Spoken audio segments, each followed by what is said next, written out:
का दोस्तों स्वागत है आपका हमारे YouTube चैनल पहाड़ी जी के बॉयज में। दोस्तों आज हम एक नया चैप्टर पढ़ेंगे उत्तराखंड में गंगा नदी तंत्र। गंगा नदी तंत्र।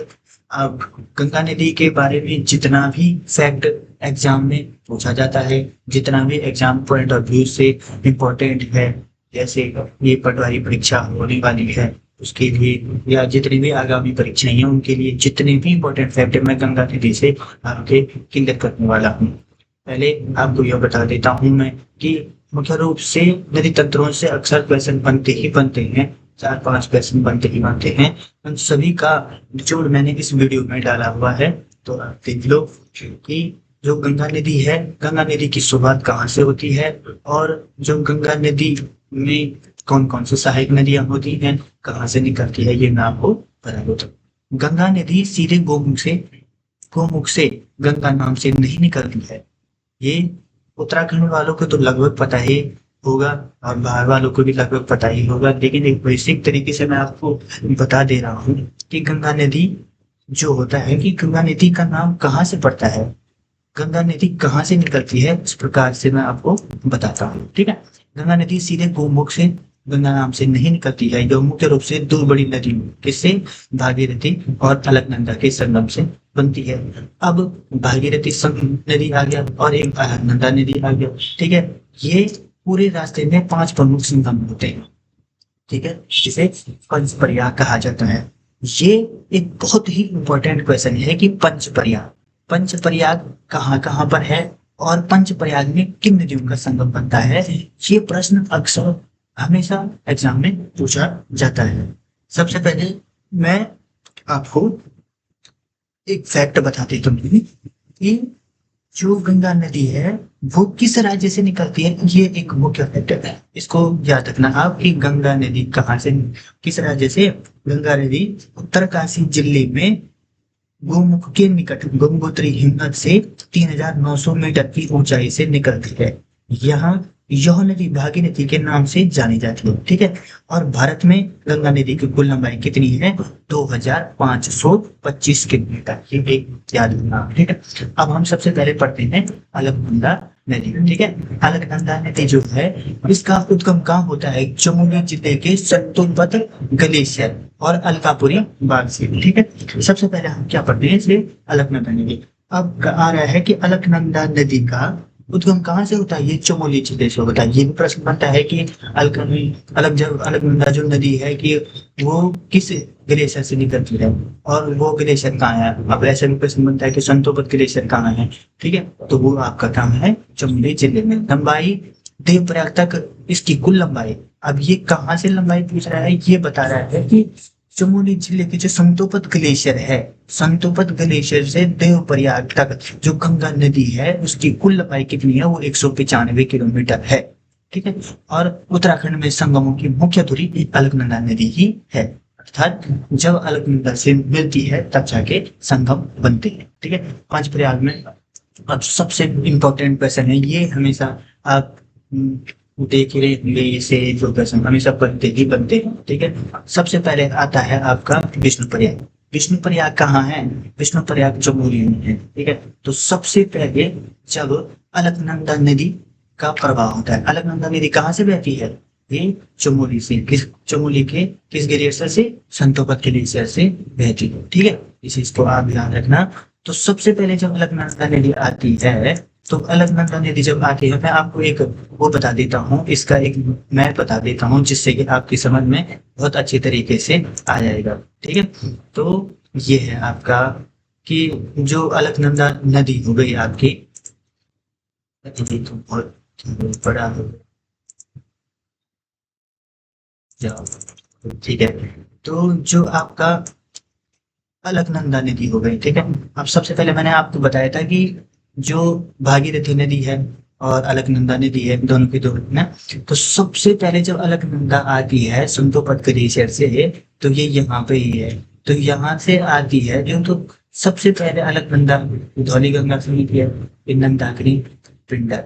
ठीक है, तो सबसे पहले जो संगम बनता है वो बनता है विष्णुप्रयाग में, किसका, अलकनंदा और धौलीगंगा। अलकनंदा और धौलीगंगा का संगम कहाँ पे बनता है?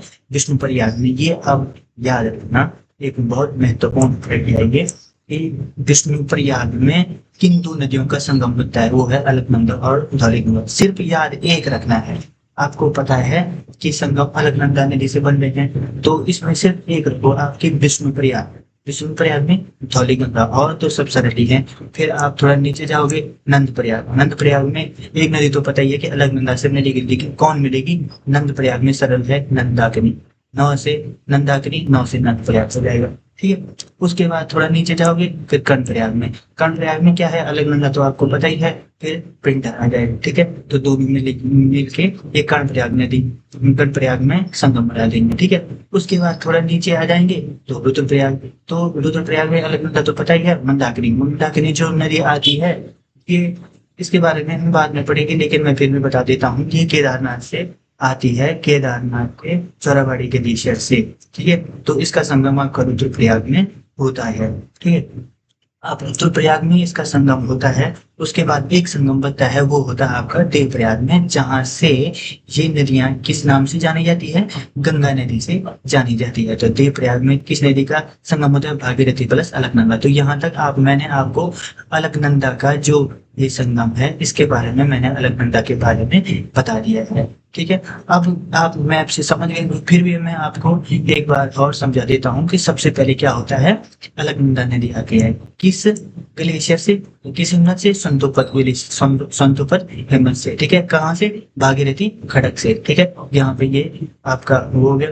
ठीक है, इसके बाद जब अलकनंदा नीचे आ जाती है, तो अलकनंदा नीचे आने पर सबसे पहले किस नदी के साथ संगम बनाएगी? सबसे पहले पहला जो प्रयाग है, वो अलकनंदा प्लस धौलीगंगा का जो संगम होता है, वो विष्णुप्रयाग में होता है। पहला प्रयाग याद रखना आप, धौलीगंगा के साथ होता है। फिर दूसरा नंदप्रयाग में है, तो वो अलकनंदा प्लस मंदाकिनी से होता है। और तीसरा जो आएगा आपका, वो कर्णप्रयाग प्लस कर्णप्रयाग में होगा। कर्णप्रयाग में किसका होगा?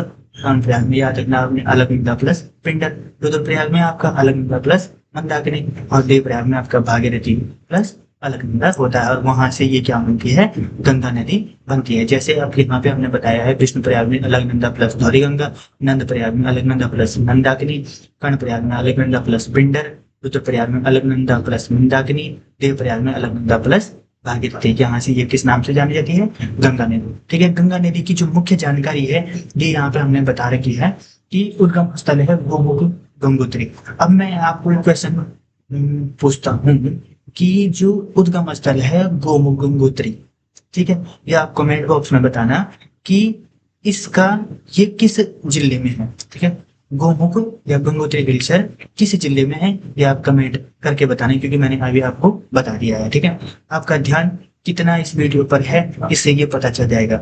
उद्गम और ऊंचाई लगभग 4000 मीटर है। देवप्रयाग में गंगा नाम से प्राप्त है। ये तो आप समझ ही गए यहाँ से कि देवप्रयाग से ये गंगा नाम बनता है इसका।